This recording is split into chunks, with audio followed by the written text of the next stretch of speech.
Good morning बच्चों। आज हम लोग पढ़ेंगे चैप्टर नंबर 17 रज़िया सुल्तान। रज़िया सुल्तान ये एक काफ़ी मशहूर लेडी है, औरत है, जिसके बारे में ये कहानी है। इससे अक्सर सवालात जो क्वेश्चन आंसर वाले जो इसका पोर्शन है उससे सवालात पूछे जाते हैं। रज़िया सुल्तान हिंदुस्तान की पहली मलका थी, यानी पहली ऐसी बादशाह थी, लेडी बादशाह। मलका ये मुअन्नस है मालिक की, जो दिल्ली के तख्त पर बैठी। वह दिल्ली के बादशाह अल-तुतमिश की बेटी थी। अपने बहन भाइयों में रज़िया सबसे ज़्यादा ज़हीन, मेहनती और होशियार थी। बाप ने अपनी ज़िंदगी में उसे अपना जानशी मुकर्रर कर लिया, अपना नायब बना दिया। वो जानता था कि बेटे ऐश पसंद है, बेटी के अलावा कोई और हुकूमत चलाने की सलाहियत नहीं रखता। आज का जो मौजूदा ज़माना चल रहा है, ये शायद वो इसी की तरफ इशारा है कि इस ज़माने में भी जो बेटियां हैं वो काफ़ी मेहनती होती हैं और बेटे से लोगों ने उम्मीदें छोड़ दी हैं। उसने अपने आखिरी दिनों में चांदी के सिक्के पर रज़िया का नाम भी शामिल कर लिया था। ये बादशाह के बारे में कह रहा है। इल्तुतमिश की वफ़ात के बाद दरबार में वज़ीर ने जब बादशाह की वसीयत पढ़कर सुनाई तो तुर्क अमीरों ने ये पसंद नहीं किया कि एक औरत दिल्ली के तख्त व ताज की मालिक हो। रज़िया ने ये देखा तो अमीरों से कहा, मेरे औरत होने पर एतराज़ है तो मैं अमन की खातिर, पीस की खातिर अपने भाई रुकनुद्दीन का नाम पेश करती हूँ। आओ हम सब मिलकर उससे वफ़ादारी का अहद करें। लेकिन हुकूमत हाथ आते ही रुकनुद्दीन ऐशो आराम में पड़ गया। उसकी माँ एक हासिद औरत थी, एक जिलस करती थी। उसने दूसरी बेगमात और उनके बच्चों को तरह तरह से परेशान किया। वह सौतेली बेटी रज़िया की मकबूलियत से जलने लगी। जब देखी कि रज़िया काफ़ी मशहूर हो रही है, आवाम के नज़र में लोगों के जो रियाया होते हैं, उस वक्त की जो दिल्ली के जो लोग थे उसके बीच काफ़ी जो है मकबूल होने लगी, तो वो जलने लगी, जिलस फील करने लगी। मगर जल्द ही रुकनुद्दीन अपनी ऐश पसंदी और अपनी माँ की ज़्यादतियों की वजह से इस कदर बदनाम हो गया कि दिल्ली के लोगों ने उसको गिरफ़्तार करके मौत के घाट उतार दिया। दिल्ली के आवाम रज़िया की खूबियों और अल-तुतमिश की वसीयत से वाकिफ़ था। उसमें एक बुज़ुर्ग सूफ़ी काज़िमुद्दीन ज़ाहिद ने रज़िया की तख्त नशीनी का ऐलान कर दिया। तख्त नशीनी होने पर रज़िया ने अहद किया कि मैं आवाम की भलाई और सल्तनत की तरक्की के लिए काम करूँगी।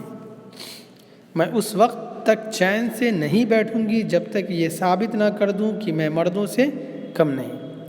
रज़िया ने तख्त नशीनी के बाद नहायत बहादुरी से मुश्किलों का डट कर मुकाबला किया। वो फ़ौज की कमान खुद संभालती थी। उसने बादशाहों की तरह क़ुबा और कलाह पहनी, अपने नाम के सिक्के जारी किए, सल्तनत में अमन कायम किया, इंतज़ाम को बेहतर बनाया और आवाम की खुशहाली का हर तरह से ख्याल रखा। तिजारत को फ़रोग़ दिया, सड़कें बनवाई, दरख्त लगवाए और कुएँ खुदवाए। उसने मदरसे और सरकारी कुतुब खाने भी कायम किए। कुतुब खाना कहते हैं लाइब्रेरी को। रज़िया सुल्ताना को ख़ुद भी पढ़ने लिखने का शौक़ था। वह अच्छी घुड़सवार थी और उसे जंगी असलहों के साथ इस्तेमाल का हुनर भी आता था। जो जंगी असलहा होते हैं, जो हथियार होते हैं, जो जंग में इस्तेमाल किए जाते हैं, उसको अच्छे से चलाना जानती थी। उसकी हुकूमत बंगाल से सिंध तक फैली हुई थी। रज़िया सुल्तान बाकायदा दरबार लगाती थी। उसने बराबरी और भाईचारे को आम किया। रज़िया सुल्तान ने हुकूमत के इख्तियारात को 40 अमीरों में बांटा, जिनसे वह मुल्की मामलात में मशवरा करती थी। उसने मीर आखूर का सबसे बड़ा ओहदा एक हबशी गुलाम याकूत को दिया, क्योंकि वो ईमानदार और जफाकश था। यह अहम ओहदा अब तक सिर्फ तुर्क अमीरों को मिलता था। ये बात तुर्क अमीरों को पसंद नहीं आई। उन्होंने रज़िया को तख्त से उतारने की साजिश की और भटिंडा के गवर्नर अतूनिया को बहकाकर बगावत करवा दी। जब वो बगावत को कुचलने के लिए पंजाब में پھر ٹھنڈا پہنچی تو اس کے سپاہی طویل سفر یعنی لمبی سفر اور گرمی سے پریشان ہو چکے تھے۔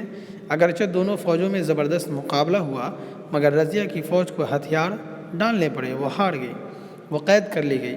ادھر دلی میں سازشوں نے رضیہ کے بھائی بہرام کو تخت پر بٹھا دیا اور بڑے بڑے عہدے آپس میں بانٹ لیے۔ بہرام کمزور بادشاہ ثابت ہوا۔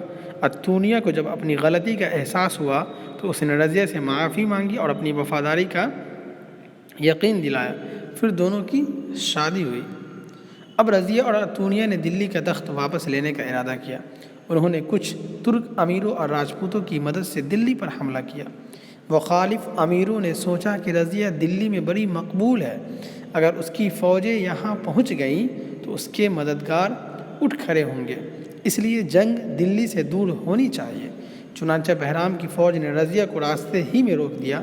شاہی فوج تعداد میں زیادہ تھی اور اس کے پاس بہتر ہتھیار بھی تھے۔ گھمسان کی لڑائی ہوئی، رضیہ نے بڑی ہمت دکھائی لیکن اسے شکست ہوئی اور اسے قتل کر دیا گیا۔ رضیہ سلطان نے صرف 3.5 سال حکومت کی، لیکن اس مختصر سی مدت میں اس نے اپنی ہمت، حوصلے اور حسن انتظام یعنی بہتر مینجمنٹ سے ثابت کر دیا کہ وہ اعلیٰ درجے کی حکمراں تھی، ایک اچھی بادشاہ تھی، اچھی بادشاہت کر کے دکھائی۔